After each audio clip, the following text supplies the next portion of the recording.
in terms of looking at what Winnipeg has and what you think they need to upgrade on. No team's perfect. With that in mind, if you're being aggressive and you're going to be chasing whatever you think is out there, is there a position in particular you think would make the most sense for them to try to upgrade at? 2 spots, second line, and it can either be a center or a winger. They're too light on the second line. Ehlers, Nemesnikov, Perfetti, it's too light. That's the soft underbelly. You go into a playoff with that line, that's where teams are going to try to poke you. I think that's a vulnerability for them. So if you get a center, Brock Nelson comes to mind, Braden Shan, Ryan O'Reilly. If you get a winger, Alex Tuck, Ricard Raquel come to mind. That's the area I think they have to be stronger in. Does it have to be 2 players in there? Last year he traded for Monahan and Toffoli. Worked out great. Could he do that? Perhaps. But I think they need at least one winger that's bigger that gets some heft because I think they're too late on that second line.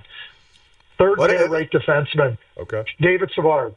That's the guy I want. I like it.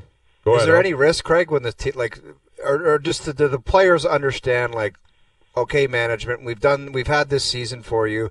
Now it's time to add, or do you think there's any sense from the players ever, let's not try to screw with this too much?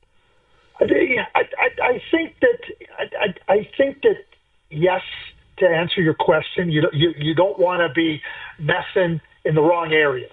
But I think that when you address an area and you're clearly looking at something that can be stronger and you've identified, the players know, and the players understand that, and the players know that there's going to be a subtraction along the way with respect to players. But it's when you bring in a player that doesn't fit. When you bring in a player, I don't think teams bring it. The players everybody's doing their work, good people, some players are better than others. It's when you bring in players that really don't fit and don't address what your strengths are. And then, you're starting to go, Jesus, this really help us? Because the players are playing against one another. I listened to Nathan McKinnon after the game talk about Marty Nashas last night. He says, yeah, when we got him, I watched video of him. I wanted to see what he was all about, right? And now he's excited. The players are going to know. So it's up to the management to make sure that whoever they're adding doesn't create an environment now where there's doubt. Oh, boy, does this make us stronger? I'll give you an example of our team in '99.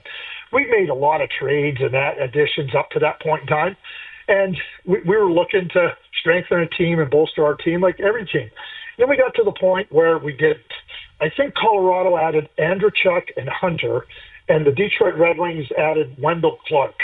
And I remember sitting in the office, and Bob Gainey was looking and go, oh, geez, maybe we should have done something.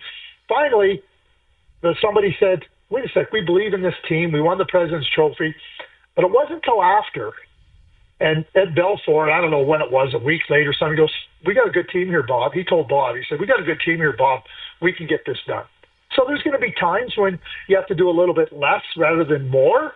And I'm not saying that the Winnipeg Jets need to do – David Savard's not a big thing, and he's not going to displace somebody that's, entrenched in the team. And I think if you add a center and you add or a winger, you're not going to just displace somebody. It's just going to maneuver and move players around.